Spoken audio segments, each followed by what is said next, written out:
C'est parti. Bonsoir à tous. Voilà. Bonsoir Michael. Je suis ravie de t'accueillir à nouveau puisque ça fait un moment qu'on ne s'est pas vu, Ouais, puisque le ça dernier book club était avec Catherine Chabian. Je suis ravie de t'accueillir pour ce dernier book club avant l'été et nous allons parler d'un livre que tu as écrit, qui est donc voilà, Lead with Lean, que vous je avez l'ai pas écrit tout seul, celui-là. Hein. voilà, alors ça, on va revenir dessus évidemment très vite pour raconter ce qu'il y a dedans. Certains d'entre vous l'ont peut-être lu, d'autres pas encore, ou d'autres en partie, puisqu'effectivement, c'est un livre qui est édité en 2016, donc déjà 4 ans, mais en fait, il s'est passé déjà plein de choses depuis même dans le Lean.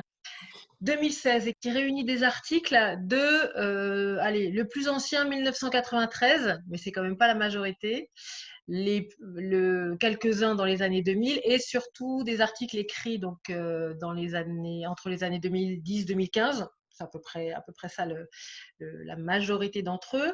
Et tu ne les as pas forcément écrits tout seul, puisqu'il y a certains articles que tu avais écrits voilà, seul et d'autres que tu avais écrits avec d'autres camarades de la communauté Lean.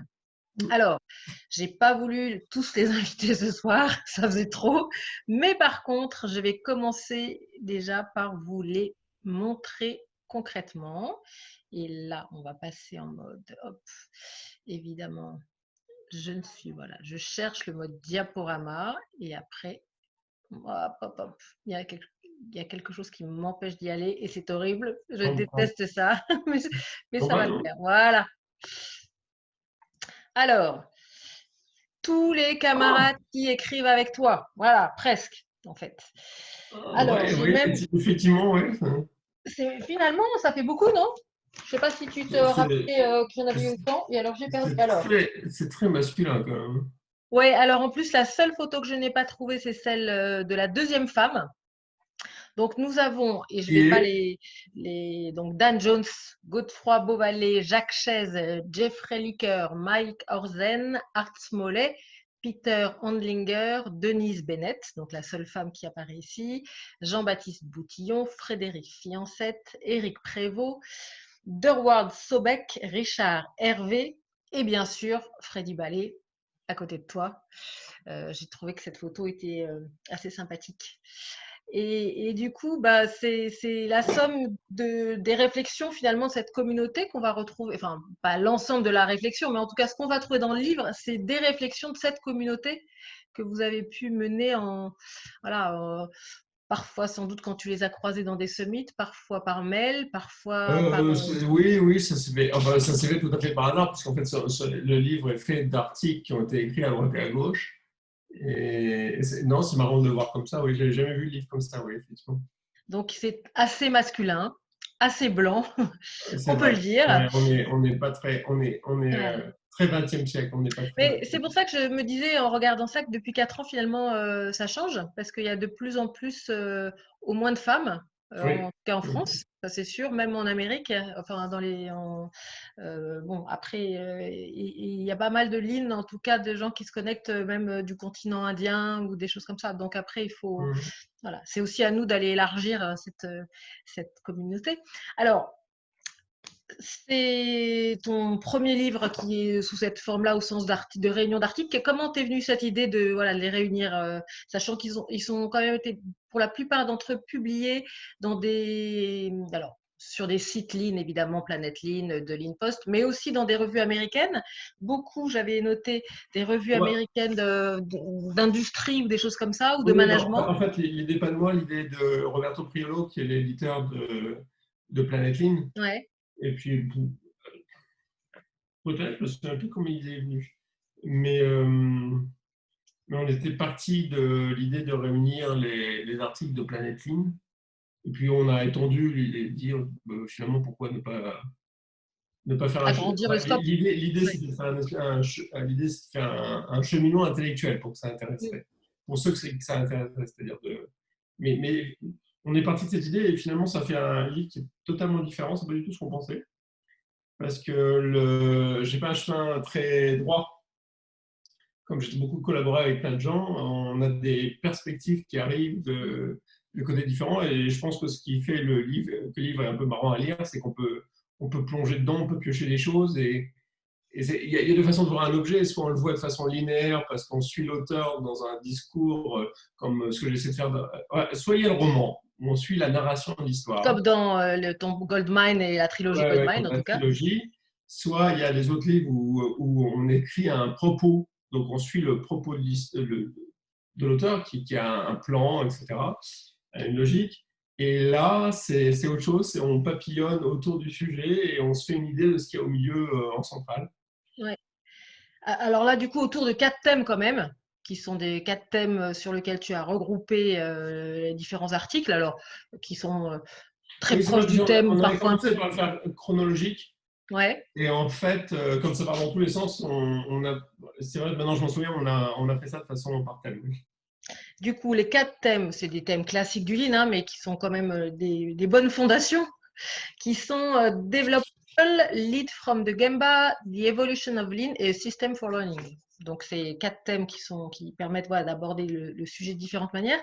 Avant de rentrer là-dedans, moi j'avais envie de te montrer ce que j'avais fait. En tout cas, ça m'a vraiment fait penser à ça et je vais repartager mon écran. Je ne sais pas si certains d'entre vous, peut-être les plus anciens, je vais me considérer comme une ancienne, allez, connaissez le site The Lineage. Ah oui, oui, oui. Alors, moi, j'avais adoré ça à l'époque. C'était aussi le moment où je commençais, enfin, en tout cas, j'ai vraiment commencé à m'intéresser de près au Lean. Bah, Je trouvais, c'était plus féminin le linéaire pour le coup. ouais, peut-être. Alors, j'ai pas là, j'ai fait juste une capture d'écran. Je suis allée me connecter en me demandant tout à l'heure, mais est-ce que le site existe encore? Il existe donc encore, Bah, mais voilà. c'est Sandrine Olivencia qui avait monté le site. Ouais. Et en tout cas, moi, je trouvais qu'il y avait des discussions très intéressantes sur des sujets et ça m'a rappelé cet esprit-là, en fait, finalement, vos articles. Alors, regarde, ce que j'ai retrouvé dans mes archives personnelles, j'avais imprimé, alors il y a marqué compilation du Lean Edge, thématique Leadership and Co, voilà, Ah, avec des marrant. dates, donc Ouais. 2012, etc. Et j'avais des copies de toutes les discussions qui m'intéressaient sur certains sujets. Et finalement, j'ai retrouvé vraiment dans le livre là de Lead with Lean cet esprit de comment autour d'un sujet, c'est intéressant de voir différents points de vue qui sont complémentaires, parfois pas toujours faciles à articuler d'ailleurs, ce qui est Ouais, peut-être moins le ouais. cas d'ailleurs dans Lead with Lean. Mais là, sur The Lineage, parfois, il y avait des points de vue très différents, en tout cas. Et c'est vrai que ça apporte une autre façon d'apprendre les choses sur un sujet. Donc, enfin, en tout cas, c'était intéressant et j'ai retrouvé cet esprit. Alors, je ne sais pas si c'était Ah, voulu ou pas. moi, il y a une histoire qui m'a toujours frappé, j'ai eu la conversation il n'y a pas longtemps avec Cyril Gras. C'est cette histoire de euh, appliquer le modèle Toyota, copier le modèle Toyota. Et il y avait cette histoire du sensei Oba aux États-Unis qui dit je vois beaucoup qui construisent l'image de Bouddha, mais peu qui mettent l'esprit dedans.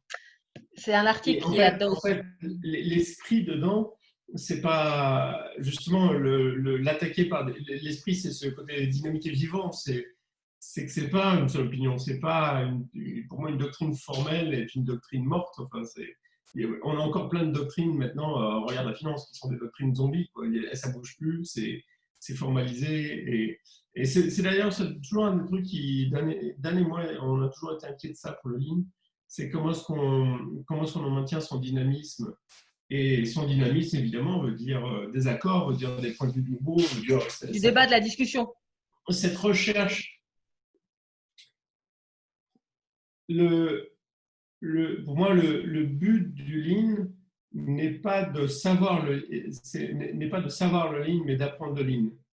C'est-à-dire comment, à chaque fois qu'on fait un pas supplémentaire, on découvre cet esprit ineffable qui est au milieu, qui est marrant, en le regardant d'une différente façon. Mais ne serait-ce qu'en ce moment, je suis absolument de plus en plus frappé par la place la place du financement et la dette dans Mm. nos vies quotidiennes.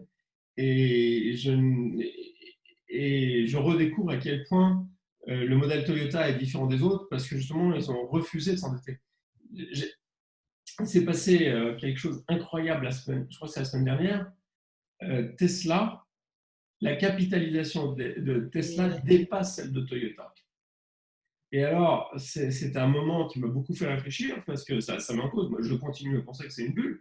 Mais à partir de moment où c'est une bulle, on ne saura que si ça explose et je ne lui souhaite pas. Mais on voit vraiment deux modèles industriels différents. Un qui est construit explicitement sur satisfaire un automobiliste après l'autre, garder son cash, etc. Donc, une volonté de ne pas financer. Ils ont une pile de cash incroyable. Et donc, d'être une machine à cash par leur production, par les solutions de mobilité qu'ils proposent. Et l'autre, où on voit la base industrielle qui est toute petite, mais qui arrive à à une telle lever des capitaux. capitalisation foncière du fait même qu'il valorise l'énorme dette qu'il a constituée. Donc, ça m'a frappé. Et donc, ce qui m'a frappé en y réfléchissant à ce moment-là, c'est de voir qu'effectivement, le modèle, un truc qui est passionnant, une des sources du modèle Toyota, que je ne sais plus toujours, mais dont je n'avais pas vu l'importance, c'est une entreprise qui s'est construite en refusant de se financer par la dette. Alors, pas complètement, ce n'est pas des dettes là, mais dans l'esprit de fond, ils ne devront plus jamais rien à un banquier. En fait, ça remonte à loin, c'est parce que Sekishi Toyoda, le grand-père, deux fois de suite dans son histoire, au moins, ou trois, je ne me souviens plus, son financeur lui a repris la boîte parce qu'il y a eu une crise et il ne pouvait pas payer ses traites. Et il a été reconstruit une autre boîte. Et on voit même dans les textes de Kishiro la haine des aides, des gouvernements, Et des donc, prêts, etc. ça remonte pas que à la crise des années 50, c'était Non, même ça ne antérieur remonte à pas que ça. à la crise des années 50, c'est profond. Il y a une histoire familiale profonde autour de ça. Et en fait, ils ont lancé l'entreprise automobile sur l'argent qu'ils ont gagné d'une patente des métiers à tisser qu'ils ont vendu à des Anglais. Donc, c'est de l'autofinancement d'un bout jusqu'à l'autre. Et donc, alors, tout ça est historiquement pas tout à fait vrai et faux, comme toujours. Enfin, je veux dire, mais les gens font ce qu'il faut pour survivre. Mais c'est intéressant de voir dans la période dans laquelle on est à l'heure actuelle, de voir que le modèle dont on parle est né d'une autre, d'une autre forme Oui, d'industrie. enfin, ce que tu racontes, c'est sur cet aspect-là financier, c'est vraiment une volonté de rester indépendant comme une PME, d'une certaine manière. Alors, donc, du coup, tu redécouvres des bouts du ligne qui Ouais. sont marrants parce que depuis le début, j'en parlais hier avec la Jones, depuis le début, il nous parle de self-reliance. Mm. Self-reliance, d'autonomie, d'indépendance, comme une entreprise patrimoniale, comme une PME. Depuis le début, ils nous en parlent.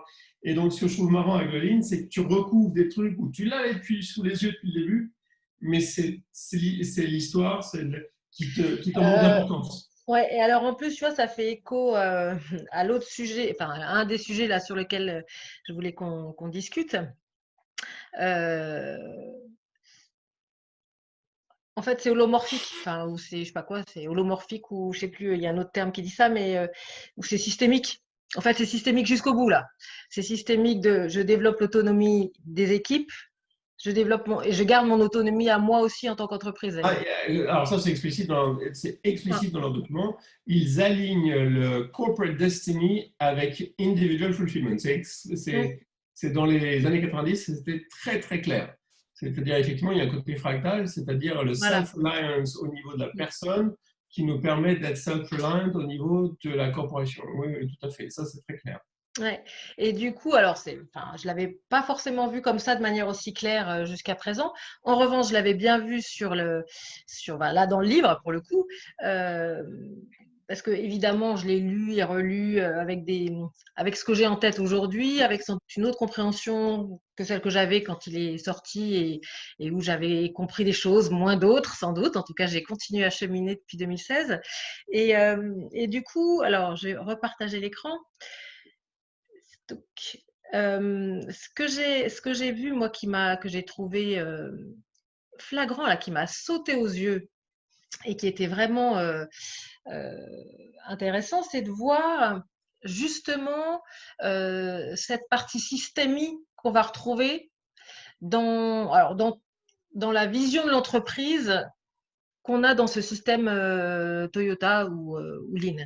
À la fois, euh, on part du client et on va jusqu'au fournisseur et on a des boucles de valeur entre chaque et on voit bien que si on veut avoir des produits qui sont satisfaisants pour les clients, il faut que ça se passe bien aussi à l'endroit où on fabrique les produits et il faut que ça se passe bien aussi avec l'endroit où on travaille avec nos fournisseurs. Ça, c'est l'aspect, ça Oui, se passe bien. mais le truc qui apparaît pas là-dessus, c'est qu'en fait, au centre du mécanisme, il y a un mécanisme vraiment idéologique que maintenant on le voit différemment, effectivement, quand tu m'y fais penser. C'est tous les CNC, dont je me souviens, abordaient toujours les choses de la même façon. D'abord, la qualité.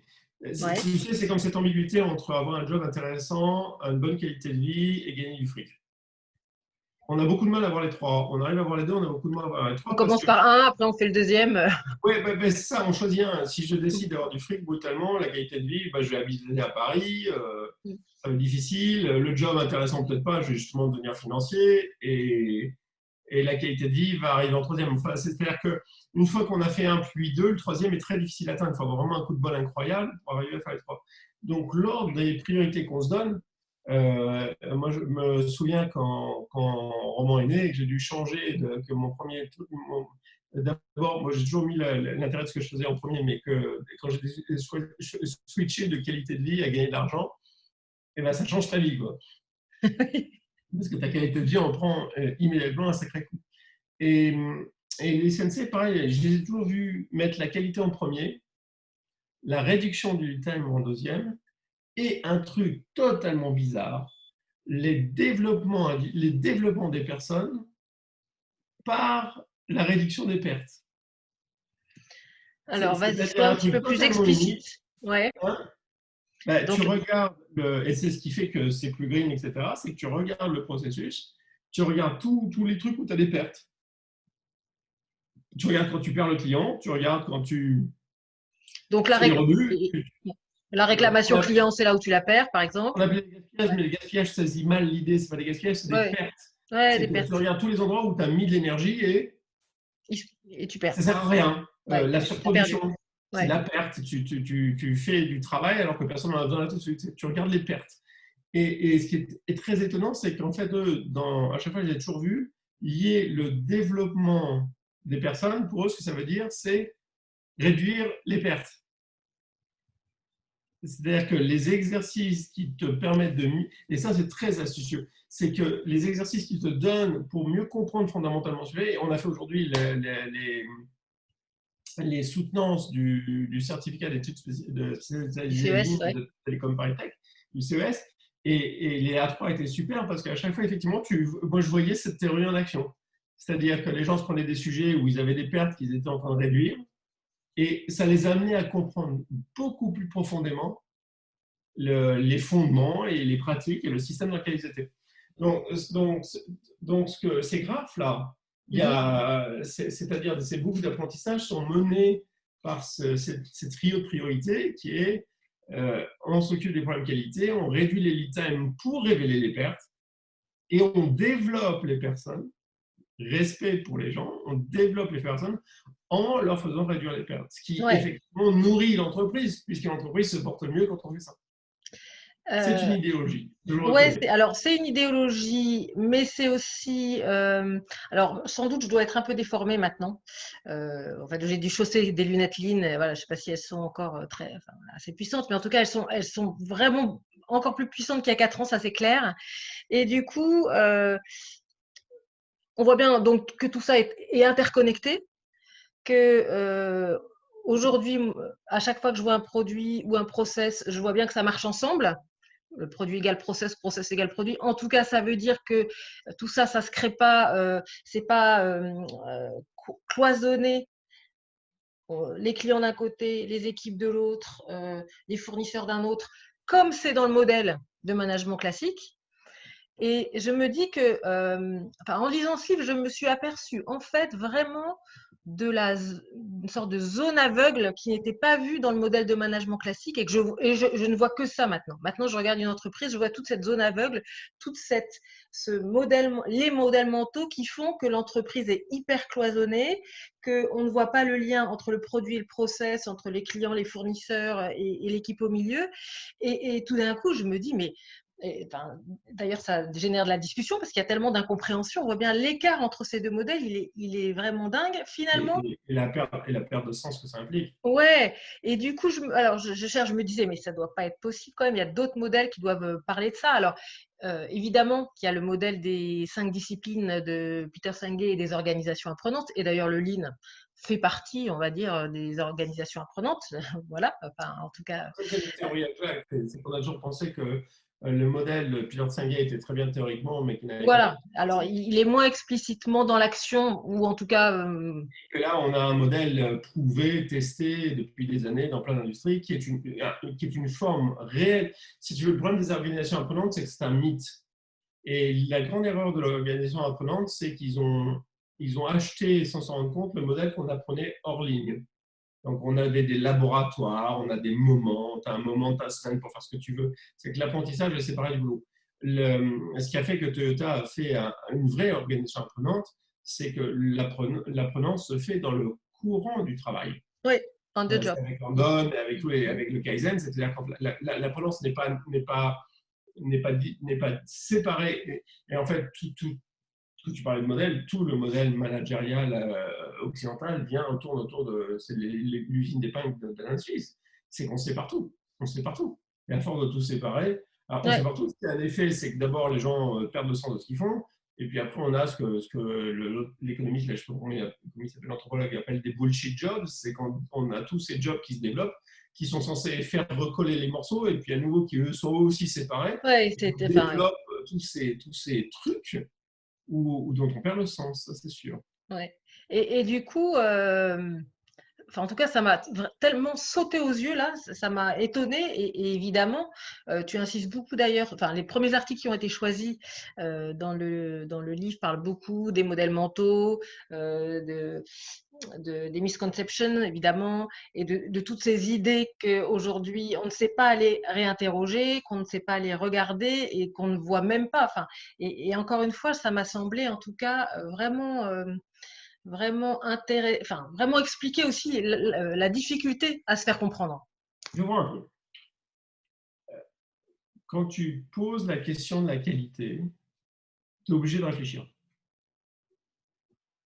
Quand tu poses la question des coûts, tu n'as pas à réfléchir. Et c'est ça qui est en train de gagner en ce moment, et c'est ça qui est terrible. Imagine qu'on parle à un acheteur, ça m'arrive, et quand tu parles à un acheteur, tu dis, bah, écoute, est-ce que tu es d'accord quand même que si on achète de la meilleure qualité, qui est livrée plus à temps, avec quelqu'un qu'on s'entend mieux, et avec lequel on peut gérer les variations de supply chain, etc., c'est quand même mieux. Et si on localise plus près de notre lieu de consommation et de production, c'est quand même mieux. Et l'acheteur te dit, oui, oui, c'est vrai, oui, je suis d'accord, absolument, oui. Bon, la réduction, tu me l'as fait de combien? Donc, d'un côté, tu as les problèmes de qualité, et les problèmes de qualité, il faut vraiment converger. Parce que tu as deux problèmes très difficiles. D'abord, à comprendre ce que le client, à quoi le client est réellement sensible, pas simple. Et deuxièmement, après, comprendre les problèmes de qualité technique sur pourquoi on n'arrive pas à lui donner ce qu'on lui a promis. À nouveau, là, on a vu tous les A3, etc. Pas simple. Le problème d'aborder tout par je gagne combien à quel prix, très simple. Oui, c'est un peu plus J'ai simple, juste un effectivement. chiffre à mettre dans une case. Le reste, je m'en fous. Donc effectivement, on est dans une grande période de négation totale du systémisme. On a vu nos hommes politiques se mettre à la caméra, mais alors avec vraiment la gueule enflammée, la meilleure bonne volonté du monde, c'est de dire voilà, nous devons protéger nos services de réanimation avec le Covid. Nous allons avoir une récession d'une brutalité sans nom. Oui, et alors? Et on dit, mais comment ça? Comment ça? Et alors, il devrait bien y avoir une façon d'aller chercher au moins un truc qu'on peut avoir l'un sans l'autre. Enfin, je veux dire, on a le droit de se poser la question. Et en fait, effectivement, ce qui est intéressant dans cette approche, à nouveau l'esprit Bouddha, c'est qu'on se pose la question des outcomes. On ne cherche pas l'un sans l'autre. On essaie d'avoir, c'est l'intérêt de respect for people et de teamwork, c'est qu'on cherche des solutions qui satisfont le plus grand nombre de gens, où on arrive à se mettre d'accord. Et du coup, c'est pas simple. On fait du travail de qualité. Le travail de qualité, c'est pas simple. C'est quand même plus astucieux. Tandis que la victoire de la finance, pour moi, c'est la victoire de la simplexité. C'est ce qu'ils appellent la simplexité. Oui, C'est oui, plus c'est un concept très. complexe d'avoir des solutions simples. C'est abruti, le truc. Mais c'est d'arriver à réduire le problème à son expression la plus simple qui est de dire, bon, écoute, ça coûte combien? Et mais il y a plein de trucs qui n'ont pas de… C'est pas ça, il y a des choses qui comptent. Au-delà de ça, oui. Et d'ailleurs, on le voit bien dans les mouvements à l'heure actuelle. On voit bien que les gens disent, bah attends, ce qui arrive, les dettes des pays qu'on met par terre, ça compte, et on peut pas leur faire ça. Ou ce qui m'est arrivé d'affreux parce que quelqu'un m'a maltraité, MeToo, moi aussi, ça compte. Ou l'environnement, mais ça compte. Ou le racisme, ça compte. On le voit bien, on voit l'explosion. Les mouvements ne sont pas en train de se faire contre des idéologies de droite ou de gauche, ils sont en train de faire contre un truc simple, c'est de réduire tout à une expression de pertes et profits. Qui oublie donc les gens autour. Enfin, les gens, le monde. Donc, ce que je trouve intéressant, fascinant dans ce qu'a fait Toyota, c'est qu'ils ont retrouvé un espace pour que les gens ça compte.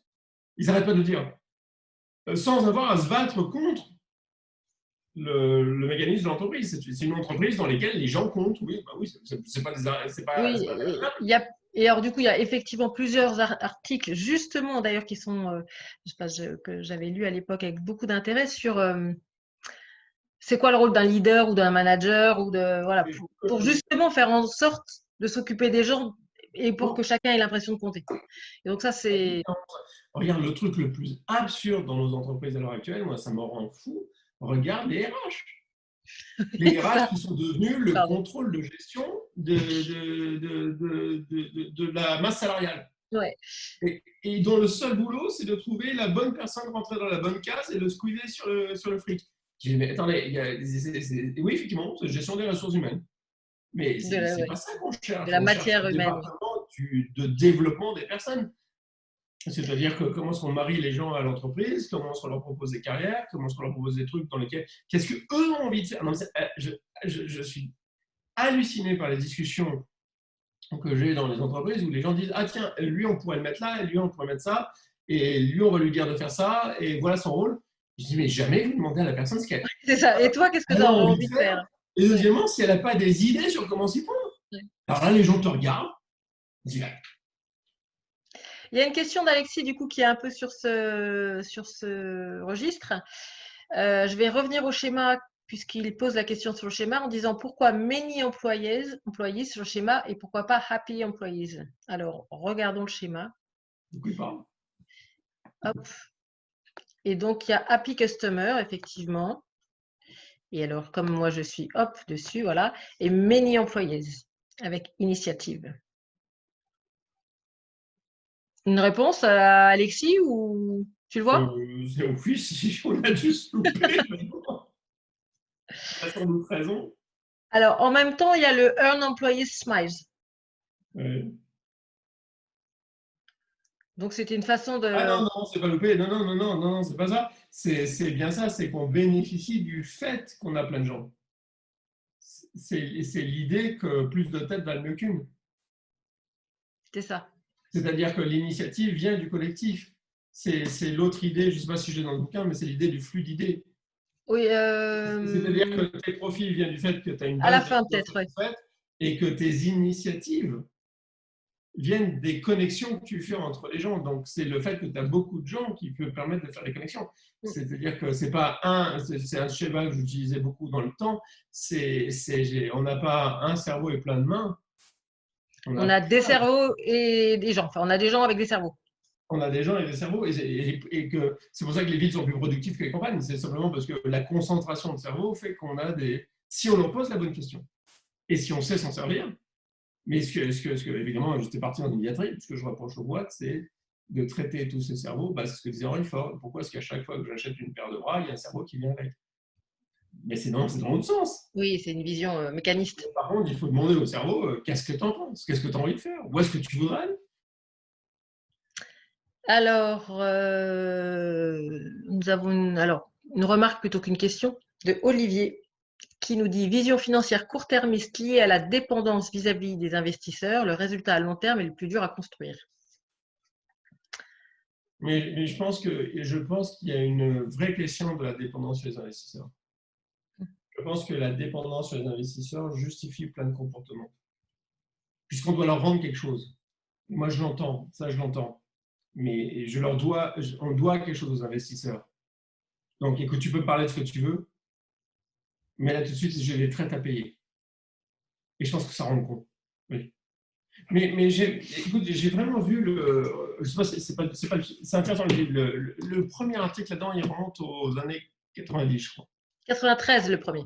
93. Et alors, je me souviens, à l'époque, très fortement, j'étais effrayé par la clarté et la brutalité de mon père et de son patron, Noël Boutard, sur sortir du résultat, sortir du cash par les opérations. Mais ils étaient obsédés par ça. C'était pas une question de financement, c'était pas une question de quoi. Et d'ailleurs, Boutard, si je me souviens, avait quand même réussi avec le Lean à baisser la base de coût globale de Valeo de quelque chose de dingue comme 20%. Mais c'était vraiment par la qualité du travail qu'on rendait l'entreprise rentable. C'est clair. Et puis après, il y a eu toutes les années 90 où on a commencé à voir tous les jeux à la con sur la finance, etc. Et on arrive en 2000 et brutalement, on découvre que l'argent se fait par l'argent. Donc si je prends le modèle, enfin, dans des termes, tu prends de l'argent qui te sert d'acheter des matériaux et des capitaux à payer les gens, qui te permettent de faire de l'argent. Le modèle Heartburn, tous les modèles du Lean, on est comment on fait ça mieux, et on fait ça mieux en accélérant les rotations. Donc sans capital, on accélère les rotations, on dégage du cash qui nous permet d'investir. Donc, mais le but, c'est qu'effectivement, on se sert d'argent pour faire de l'argent par les opérations. Et brutalement, je me retrouve dans les années 2000 où on part de choses, c'est l'argent qui fait de l'argent. Donc, ce n'est pas j'ai des choses, je les transforme en argent pour acheter d'autres choses, le modèle avant, d'accord? Donc, j'ai un investissement industriel, je fais des produits, ça fait de l'argent. Et si je fais du Lean, ça fait plus d'argent, qui me permet de réinvestir et de faire des choses nouvelles, d'accord? Brutalement, on change de modèle et on est maintenant, j'ai de l'argent, j'achète un truc, je fais une culbute, c'est me fait encore plus d'argent. Et alors là, on est il y a un moment donné où on inverse totalement les termes de la conversion, on change de modèle. Et ça, moi, je me souviens d'avoir vu. Et ça nous amène tout droit à 2008. Et on aurait pu penser que 2008, c'était une leçon prise, et pas du tout. Ce qui est sorti on a de continué. 2008, c'est encore plus de domination de ce modèle. Et d'ailleurs, moi, je trouve hallucinant que finalement, le truc qu'on va ressortir de la crise du Covid, c'est une fois qu'on a pensé nos plaies et qu'on encaisse la récession, que c'est terrible pour les gens qui ont été malades, etc., et qu'on commence à dire faire, ce qu'on va découvrir, c'est qu'ils nous ont collé une dette totalement hallucinante, dont nous, il va falloir qu'on repaye, pendant qu'eux, ils ont gagné de l'argent en la restructurant, la découpant en morceaux, la rendant sans tout ce qu'ils vont. Il y a deux remarques sur ce sujet justement qui vont dans ce sens-là. Une de Michael qui dit économie productive vs économie financiarisée, CF Piketty. Oui, c'est vrai, oui, je suis d'accord. Et puis Alexandre qui fait une remarque, qui pose une question en disant comment faisons-nous avec les niveaux de dette abyssale pour sortir de la dépendance? On n'est pas obligé de la prendre, la dette. Une fois qu'elle est faite, c'est tout le principe de la dette. La raison pour laquelle on a une obligation morale de la dette, c'est parce qu'à un moment donné, on l'a contractée librement. C'est bien le truc du Lean, c'est bien Toyota qui sont des forcenés de comment on fait pour ne pas prendre la dette. Il faut être moins con. Oui, mais... Ou alors, une fois qu'on a la dette, ça se trouve, on n'a peut-être pas besoin de la rembourser, j'en sais rien. Ça, l'avenir le dira, oui. C'est ce que disent les altermontistes, ils ont un point. Hein, ils disent, écoute, si on t'a forcé à prendre une dette injuste, en quoi aurais-tu une obligation morale de rembourser? J'en sais rien. Mais Toyota n'est pas parti là-dedans. Toyota est parti dans le fait de je vais faire tout, je vais flexibiliser mes lignes, je vais travailler justement le développement humain, c'est la réduction des pertes. Je vais faire tout ce que je peux pour ne pas m'endetter. Avoir à m'endetter. Et cette option-là, elle est toujours ouverte. Et quand on voit, enfin, encore récemment, sans rentrer dans les termes, etc., mais quand je vois encore récemment la capacité de génération de cash sur une boîte du Lean, c'est pas du tout une option folle, c'est pas une option idéologique, elle est là. Le fait est par contre que ça demande au management de changer de posture, des problèmes ouverts et d'arrêter de résoudre des problèmes étriqués. ça demande au management d'avoir une vision, ce que tu disais, systémique, plus large, pas systémique, non, mais concrète. Mais il faut commencer par résoudre les problèmes de qualité, qui sont des problèmes très intéressants, mais qui sont beaucoup plus compliqués à faire que résoudre les problèmes de réduction des coûts, ça c'est sûr. Et du coup, alors ça va dans ce sens-là. Alors, il y a une autre, je vais lire la réaction d'Alexandre. Toyota a tenu cette discipline depuis le début et de ne pas succomber à la tentation de la dette. Oui, eux, ils ont tenu, effectivement, pour des raisons à la Oui, fois historiques et de cash. Alors d'abord parce qu'ils ont toujours eu devant eux une pile de cash. Bah D'ailleurs, les ouais, ça Américains aide. ne le font pas parce qu'ils ne réinvestissent pas le cash à fond sur les marchés, mais qu'ils la gardent parce qu'on ne sait jamais. Et on voit bien qu'il y a certaines années, maintenant, ça fait Ils font bien. dans les 10 dernières années, ça fait 2 fois que ça nous arrive où ça sert. Et le truc, c'est le concept bouddhiste de lécher du miel sur un rasoir. Ça, C'est ça pas veut une dire quoi? tentation. Et bien, il y a des plaisirs faciles, c'est comme si tu léchais du miel sur un Oui, rasoir. Et en fait, c'est pas une tentation. C'est-à-dire qu'en fait, quand tu as une histoire où que tu tu sais vas que le ça te payer. mène. En fait, tu Ouais. vas le payer après, pour le coup. Tu, Enfin, tu vois le miel, mais tu vois le rasoir en dessous. Enfin, je veux dire, il y a une côté totalement cohérent du truc. alors, en tout cas, du coup, pour sortir leur cash, ils s'y prennent d'une certaine manière, si je reviens au livre. Euh, sur la fin, là, sur les derniers articles, qui sont donc pas forcément d'ailleurs tous les plus récents, mais on voit vraiment, quand tu commences à parler du système d'apprentissage, se profiler finalement la stratégie Lean. C'est vraiment, on sentait que ça commençait à mûrir, Ouais, je crois, que ça déjà, commençait à... le point de la stratégie Lean, c'est quand on comprend le raisonnement 4D et le raisonnement 4F. Ouais. Mais ça, c'est un saut D'ailleurs, que je n'ai il y pas a fait à exactement travers. la séquence de face, Oui, frame, form, etc., dit autrement. et surtout les articles que j'ai avec Jack et Dan, Ouais. on tournait, on tournait autour du pot. Vous Oui, c'est sûr. l'avez, ouais, vous l'avez. Non, et puis le fait de faire quelque chose, qu'est-ce que c'est le développement humain? C'est que si on fait un sport, si on fait quelque chose, il y a 2 façons de s'entraîner. Il y a un livre là-dessus. Par un coach, c'est ça? Non, il y a le fait que tu t'entraînes en répétant. Quand tu joues au Oui, piano et tu répètes toujours la même chose, c'est ou ça. tu t'entraînes avec des objectifs et que c'est pas du tout pareil. Et en fait, la plupart des boîtes pensent que l'apprentissage, ça c'est un grand travers de l'apprentissage de sol, c'est de penser que à force les mêmes cycles, tu n'apprends rien du tout, ou tu te déformes plutôt, ou tu renforces tes mauvaises habitudes. Tandis que quand tu fais un apprentissage délibéré, dirigé, avec une intention d'améliorer certains points puis certains points, ce qui est exactement le cas de Toyota. Parce que le flux tiré te donne la boussole de ce qu'il faut Mm. améliorer.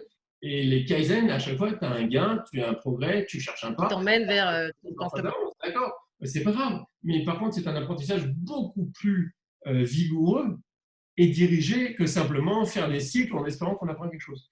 Donc là, il y a aussi quelque chose de très, très particulier, et donc on revient sur les 4F, ou les 4C en français, mais il y a quelque chose de très, très particulier à l'expérience de Toyota, c'est cette pratique constante et dirigée. Et Taishi Ono le dit dans une de ses citations sur le fait de, justement, sur les mudas, sur les pertes, c'est qu'il dit il y a un secret au shop floor, il y a un secret au shop floor, c'est qu'on regarde inlassablement toujours les pertes et on réfléchit à comment les éliminer. Donc c'est un apprentissage qui ne se fait pas sur le tas. C'est un apprentissage très dirigé et très volontariste. Du coup, moi, j'ai trouvé une figure que j'ai trouvée assez inspirante. Alors, je sais pas si elle est bouddhique ou bouddhiste, mais c'est Oui, comme tu as une sorte de raison, mandala, une sorte de mandala du Lean, je sais pas, qui montre à la fois de la pratique, de la posture, du trust, c'est de... marrant, j'avais essayé d'écrire sans doute tout le système. Ouais, c'est ça. Ah ouais, c'est rigolo, j'avais oublié ce truc-là. Il faudrait que je regarde. Et on retrouve finalement, alors, Customer Satisfaction, VAVE, enfin, il y Ouais, a, ouais, alors, je sais pas très bien, ouais. enfin, faudrait peut-être la redécouper, avec quand même au milieu, évidemment, Lean et Learning, mais qui est une sorte de représentation un peu plus large, ou une Ouais, nouvelle façon de représenter le système, quoi. ouais, c'est marrant. Ouais, Et où en fait, on a des oui, pratiques. enfin, oui, il y a une direction, on progresse. Ouais. Ouais, ouais, tout à fait.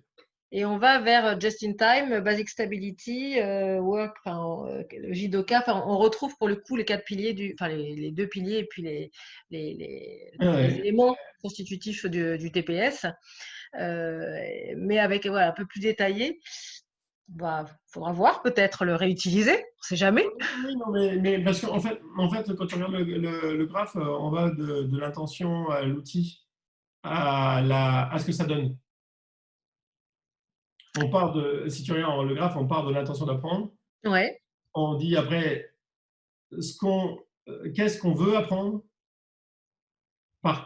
qu'est-ce qu'on cherche à obtenir, par quel outil, et au final, ça donne quoi? Tu vois, c'est la structure. Je ne sais plus dans quel, mais je me souviens, j'ai pas fait ça par hasard, j'étais en train de structurer l'apprentissage, je crois, à l'époque. Oui, de toute façon, c'est sur les derniers articles. Alors, j'ai pas la feuille, mais je peux te le retrouver. Ça doit être sur le dernier, même, voilà. Page 458. Oui, oui. C'est sur The Lean Code, l'article. Ah oui, ah bah écoute, c'est exactement ce dont j'étais en train de parler. Tiens, regarde, chaque principe Lean est une stratégie d'apprentissage. Tiens, j'avais oublié ça. Parce que tu vois, non, non, mais si, c'est bien ça, c'est l'apprentissage dirigé. Scoring goal et des outils et la méthode de pratique. Et c'est en ça que c'est. C'est-à-dire qu'effectivement, tu vois le goal où tu comptes tes buts, tu vois l'outil et après, tu vois le truc que tu dois pratiquer. Donc, c'est vraiment la représentation du learning system. Oui, bah regarde, si tu prends le premier là, tu vois, Fit to You, c'est ce qu'on veut faire. Customer Smile, c'est le score. VAVE, c'est l'outil. Et ce que tu pratiques, c'est la Customer Satisfaction. Que tu vises, ouais. Ce que tu vises. Donc, j'ai trouvé en tout cas que. Oui, bah écoute, il faut que j'en lise. Il y avait de l'idée. Et encore une fois, c'est enfin voilà, c'est vraiment. On voit ces prémices. On voit vraiment cette question de l'apprentissage à la fin du livre qui prend vraiment corps et qui, on sait, on le sait maintenant, va aboutir aussi après à la stratégie Lean et qui est encore plus complète. En tout cas, qui vient compléter ça.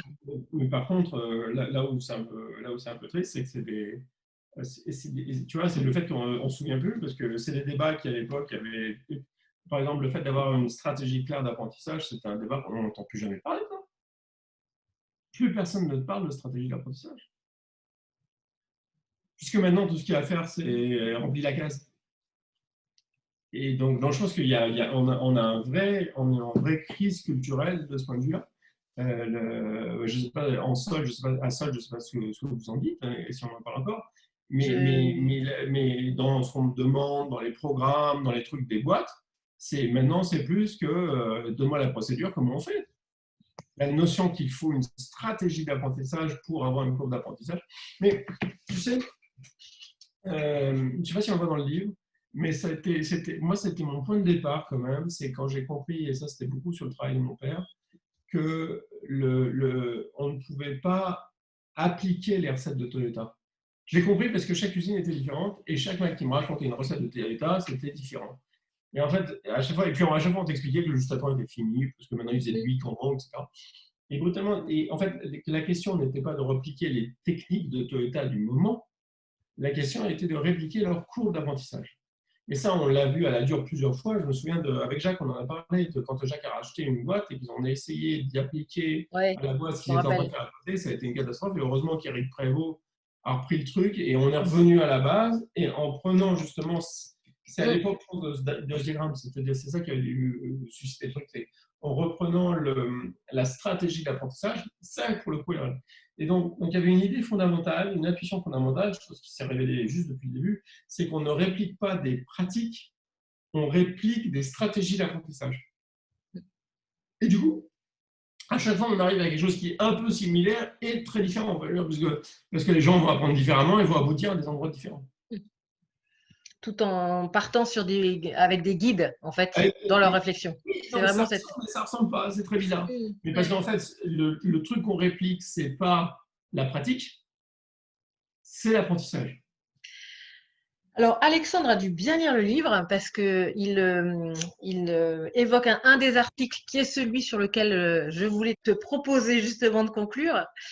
Quid de l'enjeu environnemental? Il y a l'article sur le West Free Capitalisme qui ouvre des perspectives qui peuvent rencontrer des aspirations de la société civile. Alors, West Free Capitalisme, qui est effectivement un article sur comment on essaye d'éviter les externalités négatives des entreprises. En gros, c'est le green, quoi. En tout cas, c'est une lancée dans le green. Les C'était choses, effectivement l'idée que on est bien sur un modèle très différent du modèle financier, pour le coup, et qui va jusqu'au green, qui est non seulement humain, mais qui va jusqu'au green, en tout cas. ah, mais c'est pas par hasard que tu as sorti la prémisse. Mm. C'est quelque chose auquel je crois beaucoup et je regrette moi, de ne pas avoir fait plus d'efforts pour développer cette idée et d'aller plus loin. Mais c'est des débats un peu difficiles à rentrer dedans. La première chose à voir, c'est qu'il n'y a pas un capitalisme. Il y a des formes de capitalisme. Et par exemple, moi, Toyota et l'industrie, on a toujours été sur un capitalisme de marché. Donc, il faut voir un truc, c'est ce que vit Christophe Riboulet, c'est pas toujours ça, mais un marché parfait est un marché où la concurrence réduit le profit à zéro pratiquement. Mais tu vis bien, tu payes tes gens, tu fais des trucs, tu es utile à la société, mais comme il y a de la concurrence qui baisse les prix pour que justement tout le monde en bénéficie et que tu sois moins dispendieux de tes réserves et de tes ressources, c'est un marché respectueux des ressources, évidemment tu ne sors pas beaucoup de profit. Tu en sors, il ne faut pas en pleurer, mais tu ne sors pas beaucoup de profit. Et c'est le capitalisme de marché, antitrust, enfin, c'est une forme de capitalisme de marché. Qui s'autorégule d'une manière à… Oui, et puis assez réglementé, antitrust, dans lesquels tu ne peux pas faire n'importe quelle connerie, etc., qu'on connaît. Puis après, il y a le capitalisme financier, où là, tu cherches des retours de 20%, que tu vas faire, et tous les coûts sont permis, tu cherches des niches où tu peux faire des coûts, et les coûts, effectivement, de plus en plus sont faits sur des refinancements, des culbutes d'entreprises, des machins. Moi, j'ai vu les entreprises LBO, tu prends la boîte, tu vides l'ingénierie de tout ce qui est dans les cartons, tu mets tout ce qu'il faut pour que ça soit dans le financé, et en 4 ans, tu fais la culbute et tu la revends, ou tu la revends par appartement, et tu as mis des Il y gens en a un au qui s'en chômage, sort riche, mais moins les autres. tu n'as plus du savoir, tu as foutu les gens par terre, tu n'as plus un projet de développement, tu n'as plus rien à dire et tu n'as plus d'innovation, mais tu as fait la culbute. Donc en fait, euh, alors là j'en parle de deux, j'imagine qu'il y en a d'autres, hein, des formes de capitalisme. Il y a du capitalisme sans doute patrimonial à l'ancienne, enfin j'imagine qu'il y a pas longtemps. Mais je pense que les anciens débats pro ou contre le capitalisme, c'est bon, c'est fini. Ok, l'Union soviétique a disparu en 1989, c'est fini. La question qu'on a en face de nous, c'est quel capitalisme on veut. Et je pense qu'on est en plein dans un débat parce que justement, les opposants au capitalisme financier n'ont pas de modèle à y opposer. Mm. Et en l'occurrence, moi, ce que j'ai vu depuis longtemps dans ce que fait Toyota, c'est qu'il y a un idéal de capitalisme. C'est un capitalisme donc plutôt de marché au sens d'échange et non pas de marché au sens boursier, dans lequel tout le monde est beaucoup plus soigneux des environnements parce que les externalités comptent. Mm. Et parce que en fait, tu n'as jamais eu l'intention de baiser le marché pour te faire du fric. Tu as l'intention d'être utile à la société. Et c'est bien le principe, c'est en faisant mieux ce que tu fais. C'est inclusif, quoi. C'est inclusif à tout niveau, en fait. Inclusif. En fait, c'est peut-être ça le mot, d'ailleurs. Oui, c'était ça, c'est un capitalisme inclusif. C'est peut-être raison. Qui est à la fois humain, enfin écologique au sens où il fait attention, il porte de l'attention à son impact sur l'environnement. C'est un capitalisme où les gens comptent. Mm. Et en fait, ce que les mouvements qu'on voit en ce moment, les mouvements sociaux, des gilets jaunes à Greta, à Black Lives Matter, c'est des gens qui vous disent « Hé, je compte, écoutez-moi, je compte ». Et en face, effectivement, la finance pour les gens sont des lignes sur un bilan. Les gens ne comptent pas, ils s'en fichent. C'est Mais pour je ça que pense que j'avais choisi ce graphique, ce graphe pour oui. finir. Je trouve qu'il résume bien l'esprit. Effectivement, c'est ce qu'on cherche à faire. C'est notre but, Ouais. c'est ce qu'on cherche à faire. Et moi, ce que j'ai en tête, c'est que alors, bizarrement, pour aller jusqu'au bout de l'idée, je ne sais pas faire ça sans capitalisme. Tu veux dire que c'est pas un modèle de socialisme au sens Ben non, théorique en tout cas? on regarde ce qu'ont donné les socialistes. Les socialistes, c'est pareil. Regarde, là, on sort de Parcoursup, tu as vu le truc totalement socialiste qui est partout. C'est affreux. Parce que, non, tu es d'accord, nos gamins se sentent là-dedans, comme les expériences qu'ont les gens qui étaient dans les pays socialistes décrivaient. C'est que tu n'es absolument pas, tu comptes pas.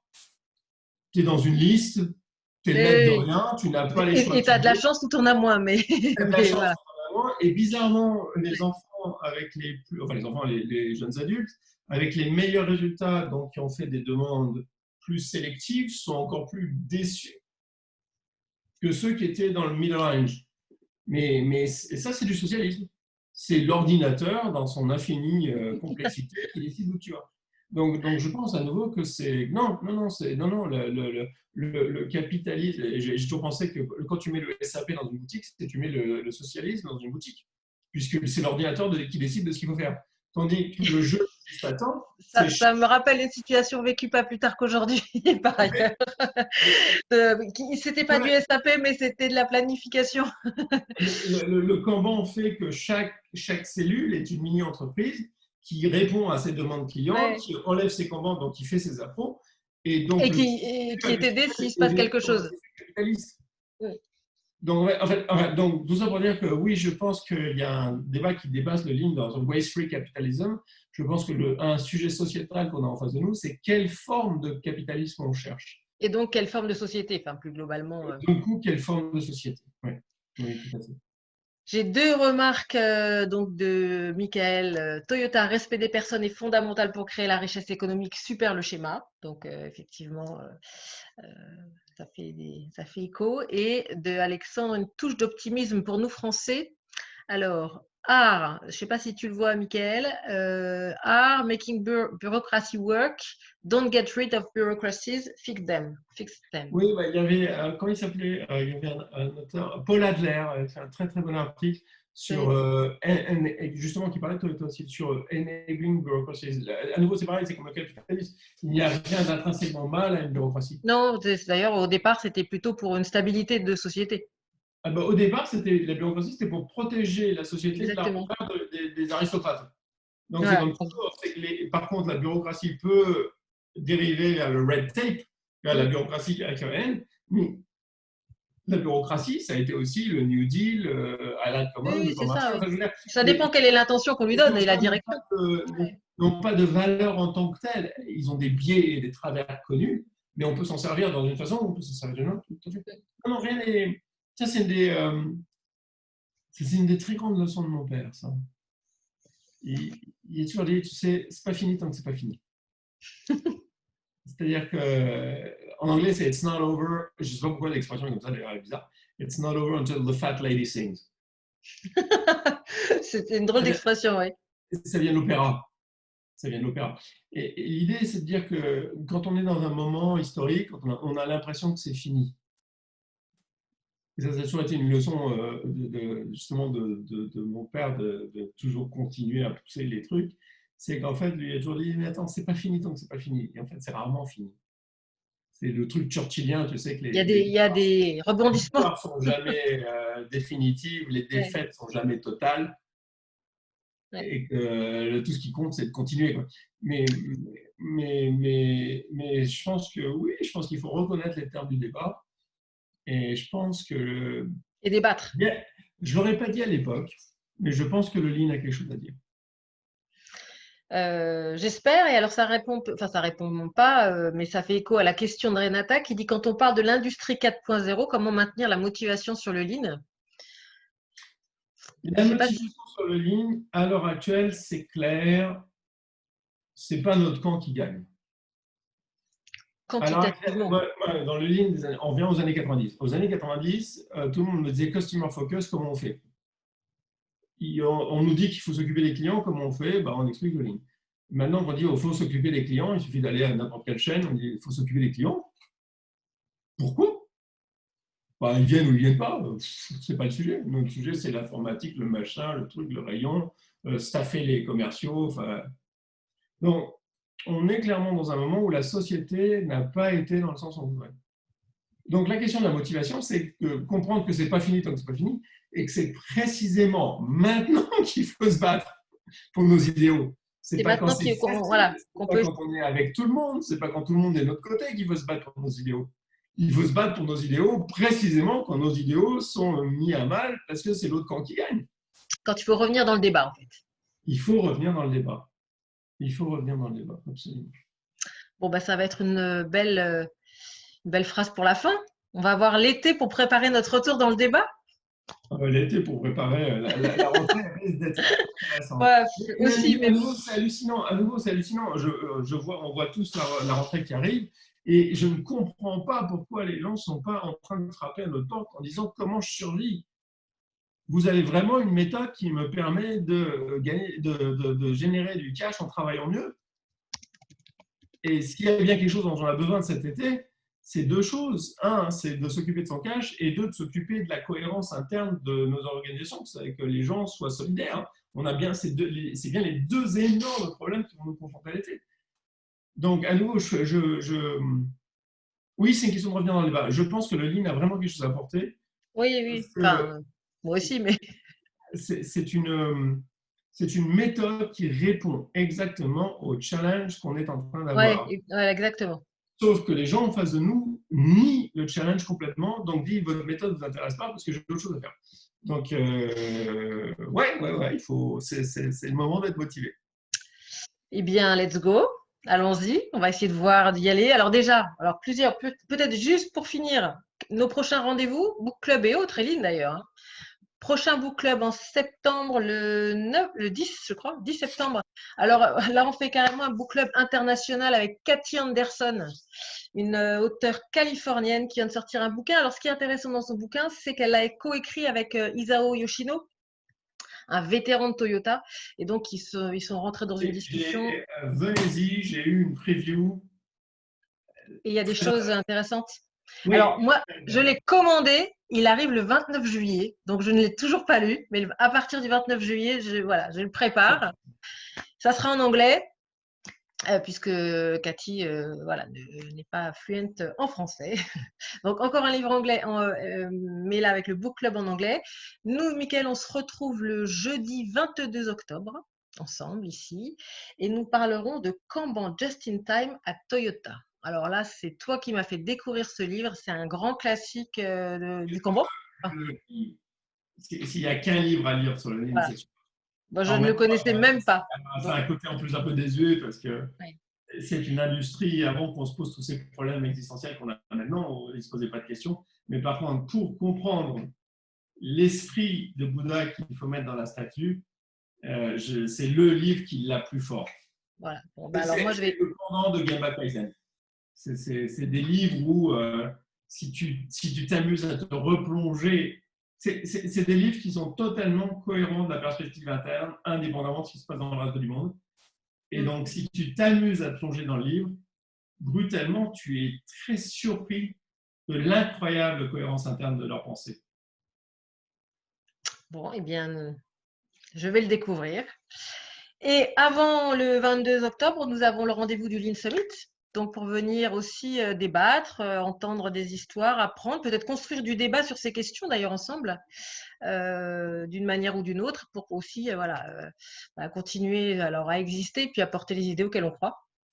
Donc, ça, c'est le 5 et 6 octobre. Et donc, online, comme vous l'avez peut-être vu, si vous êtes destinataire de notre newsletter, décision voilà, que nous avons prise pour l'organiser tranquillement durant l'été. Voilà. Oui, et puis pour être cohérent avec nous-mêmes, parce que Voilà, safety first. On prend soin des gens. Si un truc Voilà. sur le Covid, c'est que il faut mettre 250 personnes ensemble dans une salle, c'est peut-être pas une bonne C'est idée. pas encore tellement le moment, voilà. Et donc, on verra comment ça se passe en 2021, mais je pense qu'effectivement, je suis très contente que l'Institut Lean France ait pris cette décision, parce que notre premier principe, c'est quand même safety first, donc je voyais pas très bien comment on allait garantir ça. Je remets dans la messagerie le nom du livre du 22 octobre, qui est, je crois, qui est assez cher en livre, mais que j'ai trouvé en e-book, en Kindle. Ah, Voilà. oui, génial. Voilà. Oui, parce qu'un livre, il doit rester quelques exemplaires que les gens gardent Ouais, précieusement. mais je crois que genre c'est 100 € le livre ou un truc comme ça. Enfin, Oh, c'est genre le, le je ne livre. sais pas maintenant. Voilà. Je vous souhaite à tous, merci d'être venus Merci ici Annie. jusqu'en juillet, encore à 21 h. C'est pas toujours des horaires pratiques pour tout le monde. Bonnes vacances à tous et j'espère donc Bonnes rendez-vous en vacances. septembre. Merci Michael, bonnes vacances. Enfin, Merci. un peu Beaucoup de voilà. cette année. Hein. Ouais, mais bon, allez. Ciao, ciao tout le Ciao, monde. ciao tout le monde. Bon été. Ciao.